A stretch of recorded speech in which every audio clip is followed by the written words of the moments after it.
Salam inspirasi. Oke, ketemu lagi nih channel YouTube Inspirasiku. Channel yang memberikan solusi di setiap masalah kalian. Oke, kali ini aku akan ngebahas masalah ketika hati sedang patah. Nih buat kalian yang sedang mengalami atau merasakan kondisi di mana patah hati, kalian bisa simak nih di channel kali ini karena aku akan ngebahas masalah patah hati. Oke, jatuh cinta gak selamanya berujung dengan keindahan. Bisa jadi asmara berakhir dengan perisahan atau penolakan. Di mana ada pertemuan, di situ ada perpisahan.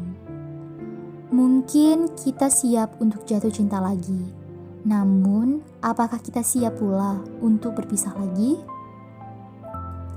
Ketika berpisah dengan orang yang kita cinta, kita akan merasakan patah hati. Rasanya sakit dan sangat menyiksa. Hal itu wajar.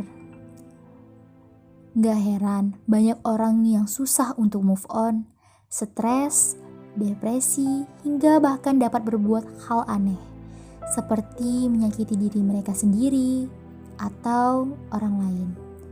Kemungkinan terburuknya adalah mengakhiri hidupnya sendiri. Patah hati gak hanya melukai perasaan saja, tetapi juga berdampak pada kondisi fisik dan psikologi seseorang. Mungkin kamu gak sadar dengan kenyataan tersebut. Oleh karena itu, kita ketahui sekarang hal-hal yang dirasakan tubuh saat patah hati. Yang pertama, kondisi fisik. Apa yang akan terjadi saat kita sedang patah hati? Apa yang akan dampak yang tertuju pada fisik kita? Tubuh akan merasakan sakit. Jadi gini nih, perlu kalian ketahui, saat patah hati secara langsung atau nggak langsung nih, otak kalian akan memberikan sugesti. Kalau bukan hanya perasaanmu saja yang merasa sakit, melainkan seluruh tubuhmu juga merasakan sakit. Oke, seseorang asisten profesor dari University of California, yaitu Naomi Eisenberger, PhD, ia mengatakan bahwa saat seseorang mengalami patah hati, seluruh bagian tubuh juga akan merasakan sakit. Hal ini karena otak dan perasaan memiliki peranan penting dalam menentukan kesehatan kala orang itu bahagia atau bersedih. Maka gak heran nih kalau kamu merasa lemah dan kecewa yang mendalam saat patah hati. Yang kedua, itu adalah perubahan berat badan.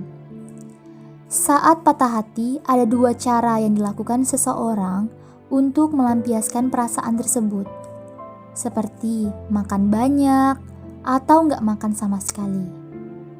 Kalian, jikalau terjadi hal ini, maka itu wajar.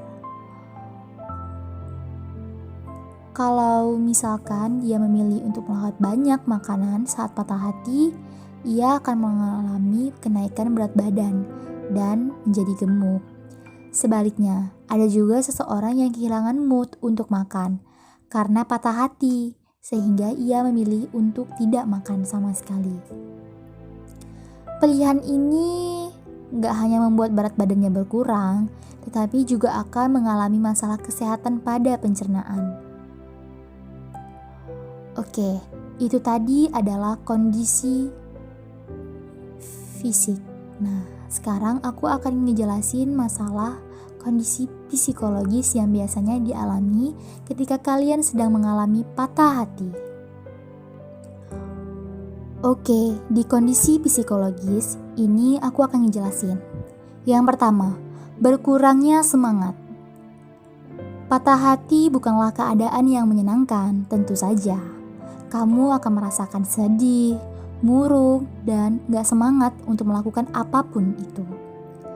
Hidup akan terasa lebih berat saat kamu merasakan sakitnya patah hati itu. Sebuah studi mengatakan bahwa saat patah hati, otak seseorang akan dipenuhi dengan hormon kortisol dan epinefrin, yang ternyata adalah pemicu stres. Berbeda saat sedang jatuh cinta, otak dipenuhi dengan dopamin dan oksitosin, yakni hormon pemicu kebahagiaan dan semangat. Yang kedua, itu adalah depresi. Karena otak dipenuhi dengan hormon pemicu stres, orang tersebut akan mengalami depresi, sehingga banyak yang sedang patah hati memilih untuk menyendiri, berdiam diri, dan berteman dengan kesepian. Seorang psikolog dari Northwestern University, yaitu Erika Slaughter, PhD, ia mengatakan bahwa seseorang cenderung merasa tertekan dan bertanya-tanya mengenai jati dirinya saat sedang patah hati. Ia akan bertanya tentang kelemahan dan kesalahan dalam dirinya. Kalau hal ini enggak bisa dikendalikan dengan baik, gak jarang nih ia akan menyakiti dan membenci dirinya sendiri. Itulah yang tumbuh jikalau kalian saat mengalami patah hati tidak dapat mengendalikan diri kalian sendiri. Nah, itulah yang tubuh dan jiwamu rasakan saat patah hati. Jangan sampai kamu menyakiti diri sendiri ketika patah hati ya. Berusahalah terus melawan rasa sakit dan depresi tersebut. Memang susah kok, namun kamu harus mencobanya. Mintalah teman untuk membantu bangkit dari rasa sakit. Patah hati memang menyakitkan. Itu memang betul dan wajar. Namun, saat itulah kamu dipisahkan dengan orang yang tidak tepat untukmu. Life is choice. Hidup adalah sebuah pilihan. Jikalau kalian mau hancur, maka teruskanlah hidup kalian hancur. Tapi jika kalau kalian mau bangkit, maka kalian harus membangun dari awal lagi untuk menuju masa depan yang lebih cerah tentunya. Oke, kali ini sampai di sini aku ngebahas masalah patah hati. Nih buat kalian yang suka dengan channel aku, jangan lupa ya di like, komen, share, dan nyalain lonceng notifikasinya supaya aku makin semangat nih buat videonya. Dan jangan lupa di komen di bawahnya kalau kalian punya saran-saran lain tentang apa lagi yang mau aku bahas di konten-konten berikutnya. Oke, bye-bye.